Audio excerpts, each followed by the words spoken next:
आज हम हिंदी ग्रामर में भाववाचक संज्ञा के बारे में पढ़ेंगे। ये भाववाचक संज्ञा का जो प्रश्न है, ये एक कठिन प्रश्नों में आता है कि भाववाचक संज्ञा कौन-सी है या फिर जातिवाचक संज्ञा कौन-सी है, या व्यक्तिवाचक संज्ञा कौन-सी है। तो उनमें से जो सबसे कठिन प्रश्न बनता है वो भाववाचक संज्ञा भी बनता है, और वहाँ हम कन्फ्यूज़ हो जाते हैं कि इसमें भाववाचक संज्ञा कौन-सी है। तो आज हम इस भाववाचक संज्ञा को ही देखेंगे। भाववाचक संज्ञा, जातिवाचक संज्ञा, सर्वनाम, विशेषण, क्रिया तथा अव्यय पदों के साथ प्रत्यय के मेल से बनती है। अर्थात चाहे सर्वनाम हो, विशेषण हो या फिर जातिवाचक संज्ञा हो, क्रिया हो, और अव्यय के साथ या उनके रूप को बदलकर हम भाववाचक संज्ञा बनाते हैं।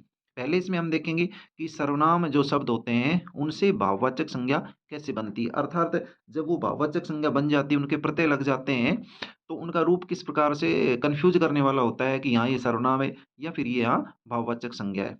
देखिए इसमें जैसे सर्व है, सर्वनाम है, और इसका जब इसमें हमने स्व लगा दिया तो ये सर्वस्व बन गया। यहाँ ये भाववाचक संज्ञा होगी, न कि सर्वनाम है। अहम है, सर्वनाम शब्द है, और जब हमने इसमें कार लगा दिया तो ये हो गया अहंकार। यह भी यहाँ भाववाचक संज्ञा है। अहंकार भाववाचक संज्ञा है, अहम सर्वनाम है। नेक्स्ट देखेंगे हम, ये पराया है, और इसमें जब हमने पन लगाया तो ये शब्द बन गया परायापन, और ये भाववाचक संज्ञा बन गया। परायापन भाववाचक संज्ञा है, जबकि पराया सर्वनाम है। बहुत आता है ये प्रश्न कि भाववाचक संज्ञा छांटिए, तो यहाँ बच्चे कंफ्यूज हो जाते हैं और वहाँ वे अक्सर उसको सर्वनाम का ही सही राइट आंसर में करते हैं। अपना है, अपना का इसमें त्वय लगाते हैं हमने, अपना तो होगा, ये भाववाचक संज्ञा है। अर्थात ये कुछ ऐसे शब्द थे जो सर्वनाम से और भाववाचक संज्ञा का रूप ले लेते हैं। नेक्स्ट है कि जातिवाचक संज्ञा किस प्रकार भाववाचक संज्ञा बन जाती है, क्या उसमें परिवर्तन हो जाते हैं। इसमें देखेंगे जैसे लड़का है, लड़का में जब हमने पन जो शब्द लगा दिया तो यह शब्द बन गया लड़कपन। अर्थात लड़कपन भाववाचक संज्ञा है, और लड़का है वह जातिवाचक संज्ञा है। नेक्स्ट है बच्चा है, बच्चा, और जब हमने बच्चा में पन लगा दिया तो यह शब्द बन गया बचपन। यहाँ देखिए बहुत बारीक अंतर है, यहाँ बचपन है, बच्चा लगभग समान से लगते हैं, लेकिन ये भाववाचक संज्ञा हो रही, यहाँ पर जातिवाचक संज्ञा है। नेक्स्ट है पशु, और पशु में जब हमने त्वय लगाया तो ये शब्द बन गया पशुत्व भाववाचक संज्ञा, जबकि पशु जातिवाचक संज्ञा। बारीक अंतर है, इनको गौर कीजिए। मनुष्य, और यहाँ जब हमने मनुष्य में त्वय लगाया तो मनुष्यत्व शब्द बन गया, और ये भाववाचक संज्ञा, यहाँ ये जातिवाचक संज्ञा है।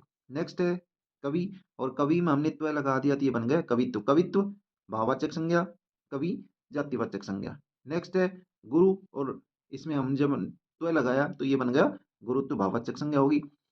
मानव, और इसमें ता लगा दिया तो ये बन गया मानवता भाववाचक संज्ञा का उदाहरण है। नेक्स्ट है मित्र, और जब हमने इसमें ता लगाया तो ये शब्द बन गया मित्रता।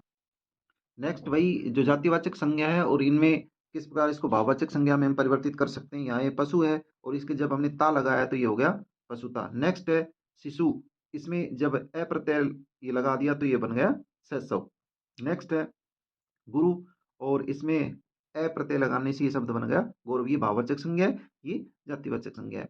नेक्स्ट है विभु, विभु में अ लगाते ही, अ प्रत्यय लगाते ही इसका शब्द रूप बन गया वैभव, भाववाचक संज्ञा, जबकि विभु जातिवाचक संज्ञा। भक्त, इसमें ई प्रत्यय लगाते ही ये शब्द बन गया भक्ति, अर्थात भक्ति भाववाचक संज्ञा, और भक्त ये जातिवाचक संज्ञा है। यहाँ देखेंगे नौकर, और इसमें जब हमने ई प्रत्यय लगा दिया तो ये शब्द बन गया नौकरी, अर्थात ये भाववाचक संज्ञा है, और ये जातिवाचक संज्ञा है। इसी तरीके से चोर, चोर में ई प्रत्यय लगाते ही ये चोरी बन जाता है, ये भाववाचक संज्ञा होगी, ये जातिवाचक। बूढ़ा, और इसका जो शब्द रूप बना आपा लगाने से वह बन गया बुढ़ापा। नेक्स्ट, ये तो थे जो जातिवाचक संज्ञा से किस प्रकार इनमें प्रत्यय लगाने से इसका शब्द रूप चेंज हो गया और भाववाचक संज्ञा बन गई। अब विशेषण ऐसे किस प्रकार भाववाचक संज्ञाएं बनती हैं, ये देखेंगे। ये साफ विशेषण शब्द है, और इसमें जब हमने प्रत्यय लगा दिया तो इसका जो शब्द बन गया वो सफाई बन गया, अर्थात भाववाचक संज्ञा बन गई, और ये विशेषण बन गया। नेक्स्ट है अच्छा, और इसमें आई प्रत्यय लगाने से अच्छा ही हो गया। नेक्स्ट है बुरा, और इसमें आई प्रत्यय लगाने से ये बुराई हो गया।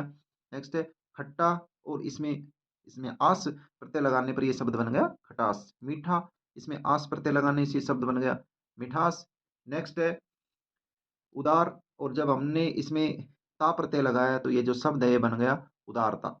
नेक्स्ट है वीर, और इसमें जब ता प्रत्यय लगाया तो वीरता हो गया, अर्थात वीरता को जब हम देखेंगे तो भाववाचक संज्ञा, और दूसरे नजरिए से देखेंगे कि वीर है तो वीर यहाँ विशेषण हो गया। नेक्स्ट देखेंगे उदार, और उदार में ता प्रत्यय लगाने पर ये बन गया उदारता।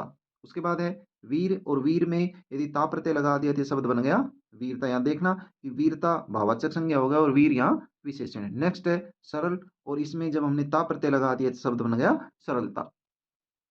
नेक्स्ट है वही विशेषण से किस प्रकार भाववाचक संज्ञाएं बनती हैं। जैसे मधुर है, मधुर में जब हमने आ प्रत्यय लगाया, ये प्रत्यय लगाया तो ये शब्द बन गया माधुर्य। और नेक्स्ट है सुंदर, सुंदर में जब हमने ये प्रत्यय लगाया तो शब्द रूप बन गया सौंदर्य। नेक्स्ट है स्वस्थ, और स्वस्थ में जब ये प्रत्यय लगाया तो ये बन गया स्वास्थ्य, भाववाचक संज्ञा और ये विशेषण। वीर, वीर में जब हमने त्व लगाया तो ये बन गया वीरत्व। इसी प्रकार लाल, लाल में जब ई प्रत्यय लगता है तो वह शब्द बन जाता है लाली, और वह भाववाचक संज्ञा का रूप ले लेता है।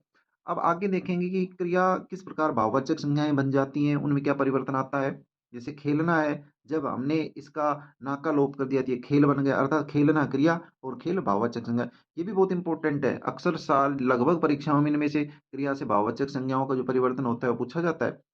हंसना, हंसना से हंसी भाववाचक संज्ञा हो गया। चढ़ना, चढ़ाई भाववाचक संज्ञा। पढ़ना क्रिया, पढ़ाई भाववाचक संज्ञा। लिखना, इसमें देखेंगे क्रिया है, और जो लिखाई है वह भाववाचक संज्ञा। उसी प्रकार बनाना है वो क्रिया है, बनावट है भाववाचक संज्ञा होगी। उसी प्रकार है थकना, और यहाँ ये देखेंगे थकावट है भाववाचक संज्ञा का उदाहरण है। लिखना उसी प्रकार लिखावट भाववाचक संज्ञा, यहाँ ये क्रिया है। नेक्स्ट है जैसे चुनना और चुनाव भाववाचक संज्ञा है। नेक्स्ट है जैसे उड़ना और उड़ान भाववाचक संज्ञा है। नेक्स्ट है जैसे खाना और खान है वह भाववाचक संज्ञा है। नेक्स्ट है अव्यय से किस प्रकार भाववाचक संज्ञाएं बनती हैं। जैसे ये है भीतर, अव्यय शब्द है, और जब हमने इसके ई प्रत्यय लगा दिया तो ये भीतरी बन गया। नेक्स्ट है ऊपर, इसका भाववाचक शब्द रूप होगा ऊपरी। नेक्स्ट है दूर, और ये दूरी भाववाचक होगा जबकि दूर अव्यय है। समीप अव्यय शब्द है, और सामीप्य है वह भाववाचक संज्ञा का उदाहरण है। व्यवहार, और भाववाचक संज्ञा होगी इसमें व्यवहारिक निकट, और भाववाचक संज्ञा इसमें निकटता शीघ्र, और इसका भाववाचक रूप होगा शीघ्रता। आपको मेरा ये वीडियो कैसा लगा कमेंट्स बॉक्स में कमेंट्स करके ज़रूर बताएं, जिससे आगे के वीडियो और भी बेहतर और अच्छे डाल सकें और आपको इसका लाभ मिल सके।